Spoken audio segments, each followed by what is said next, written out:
Mao ni ang among trabaho, mangharbis mag palm oil.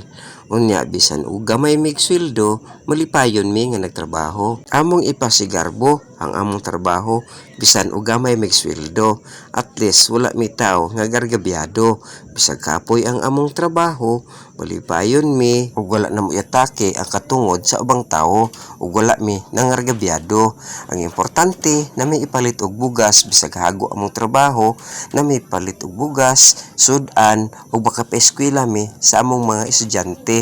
Mo na importante sa moa ug amo ang merienda diri sa kabukiran, kapayas sara ang kanunay namong makaon ug ang among sudan puro lang utan bisan og walay subak, kamatis lang og tanglad, putang agtuno, malipayon nami nga magkaon niini. Bisan og mao ni among trabaho, bisan tuod lisod kaayo, ayaw mi ninyo hukmi. Kay bisan unsa kalisod ang atong trabaho, mahala kay diri nabuhi ang atong pamilya. Bisan unsa kalisod ang imong trabaho, hatagi og importansya para sa pamilya.